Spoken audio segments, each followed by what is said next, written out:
What? We're going to show you some fish. And show you some nice fish too. for the Taste of Bellevue DNR fish exhibition, huh? What kind of nets do we have out here? They're called trap nets or pike nets. And we usually fish these in the backwaters where there's no current.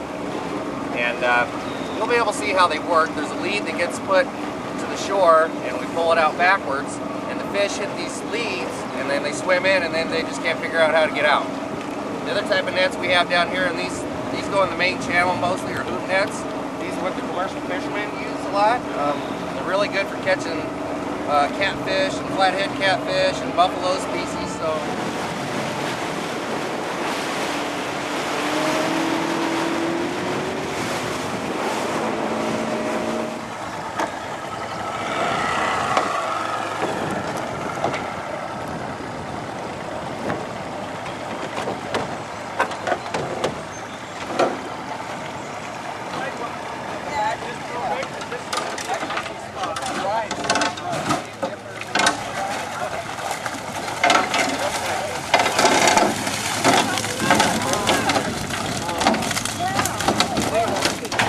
With a couple different types of species of crappie. You got two. There's white crappie and they're black crappie. See how big their mouths are? Any unique ones? That's for eating minnows. They like to eat little minnows. Fish eaters. You can always tell the white crappies because they have vertical striping here. And the black ones just looks like somebody took a pepper shaker and just put pepper all over them. But these are very, very good to eat. This is a largemouth bass, bucket mouth bass. They're nice and green. Got a pretty big eye, and look at the mouth. What do you think he is? What he probably like to eat a lot of little fish. You want to touch him? You touch his tongue. He doesn't have very big teeth. No, you can touch him. A little bit slimy. These are very, very highly prized by a lot of different fishermen. There's a lot of tournaments, and anytime you usually see, TV shows, this is what they're at. This one's native to the river. This is called a bowfin, or some people call them dogfish. They're kind of neat. They're ancient. They're prehistoric. They're really dinosaurs. and they're really slimy and hard to hold on to. Now Gene's got a head. I don't want to see if I can get him to open his mouth. But he's got a lot of teeth in there. Oh wow! And they're kind of cool. They're retractable teeth too. Wherever Gene is, Gene's got the head over there. You can see how many teeth they have. Inside their mouth. Yeah, and they've been around as long as the dinosaurs. This one, named the river. This is we call it a yellow bass. He has very, very dark stripes. Was there a white bass in here? I see a white bass. No, I didn't have a white bass. Okay. Well, anyway, some people call them stripers. This is actually not as common as the white bass. They don't get as big, but you can see how big their eyes are. And they've got a pretty big mouth. That means they're a predator. They have a broken line. That's one good way to identify them. They have a little yellowish color. They're called freshwater drum. Some of the natives call them perch. Another common name is the sheep's head. They're a freshwater drum. They're the only species. There are really no related species to them. They're kind of one of a kind. This is a neat fish. This is a very highly prized fish. Anybody know what it is? Catfish? Walleye. Walleye, very good. Oh, I love walleye. These are really good to eat. This is Look at the teeth on that one, John. Yep, he's not cooperating. They have some teeth on there. You probably don't want to stick your finger in his I mouth. didn't even know they had walleye on the Mississippi. Oh yeah, this is not even a real big one. This would be about a perfect eater right here. Yeah. But they commonly get up to 8–10 pounds. Very highly prized fish as far as the anglers go. They have great big huge eyes, and you can kind of notice they kind of got a little shine to them. That's their eyes are like that. They're basically a night feeder. They get very, very active at night. And here's a pretty cool fish. These are very slimy. This is northern pike. That's right. Lots of teeth. He's a little beat up from being in the net, but you can always tell the pike. They're greenish color, and they have little white kidney bean markings here that go horizontally. They are I'm climbing for high ground. Got it now. They have a great big mouth, pretty good size eye, which tells me he's a predator. And they have these markings.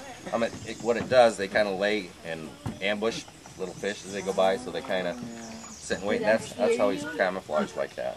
A real big one of these would be, they get 30 to 40 inches and up to about 20, 25 pounds. So, and they're fun to catch, and these are excellent to eat too. Yeah. A yellow bullhead. He's a littler one, but has anybody ever caught these and ate these? These are really good to eat too. Real small, tiny eye, which that always tells me that this fish really doesn't rely too much on sight to feed. Like all catfish, they have these barbels or whiskers. They're full of taste buds. So he really doesn't need to see too much to make a living and get some to eat. He just kind of swims along, and he can taste his food before it ever gets in his mouth. Okay, this one's got barbels too, but not like the catfish, but those are barbels for tasting. Tasting That's food. a big one, isn't it? Actually, they get a lot bigger than this. Oh, sure. A real big one would be about 50 pounds, while this one's probably about 5 or 6 pounds. It is an exotic species. They came from Asia. This is just one of them. They've been around since the 40s and 50s. Anyway, we've got, this is a smooth soft-shelled turtle. We've got 2 species of soft shells in the state of Iowa. We've got the smooth that this one is here, and we've also got the spiny soft shell. Spiny soft shell turtles will have little bumps or nodules up at the front part of his shell. He'll have black spots on him, and a spiny soft shell is capable of getting about a 20-inch diameter, have about an 8 to 10-inch long neck on it. These smooth soft shells won't get a whole lot bigger than this guy right here, and they're the most docile turtle on the river. I can always put my hands right here, and these guys are the only turtle on the whole river that I can trust and won't get bit by a smooth soft shell. These white lines right here are their external rib bones right here. His skeleton's on the outside of his body, and they're modified ribs. This part of his shell is real hard. This back part of his shell is real rubbery and flexible. These guys are found anywhere we have sandy creeks or rivers. This is the painted turtle. He's going to have a dull, smooth green shell, but the biggest thing is you flip him on his backside and it looks like somebody painted a real pretty picture on the bottom side of his shell. That's why he gets the name painted turtle. This guy's probably about half grown. Most of these turtles I have here in my collection will live to be about 25 to 30 years old. None of these hard-shell turtles I have along I would trust to put my finger very close, because most of the time these guys are going to bite us. That smooth soft shell is the only one I'd trust. Mississippi River, this is the map turtle. We've got 3 species of maps out here in the river. And the map turtle is differentiated between the painted turtle. He's got a rise or a keeled top of his shell, and he won't have any colors on the bottom side of his shell. And unlike the painted turtle, it's got the pretty reds and oranges. A map turtle won't have any coloration. He's unique or only found out in the Mississippi River. This guy's getting a little bit lively here today. This is a real common salamander that we have in the state of Iowa. This is the tiger salamander. He's also found in our river system here, but the thing about salamanders, a lot of people won't get to see these because they spend most of their life up in the woods, under dead leaves and dead logs. That's where they spend most of their life. Their favorite food is crickets and small earthworms. Holy cow.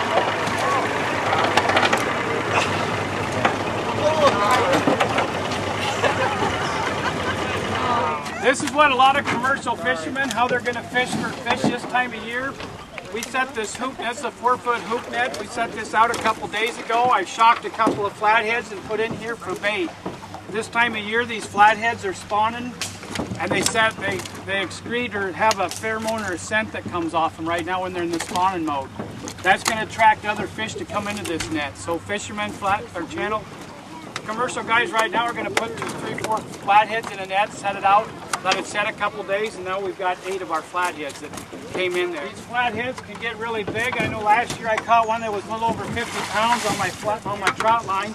This one right here probably weighs about 25 pounds, the biggest one we've got in here right now. The other thing I tell people, you can notice there's no other little fish in here.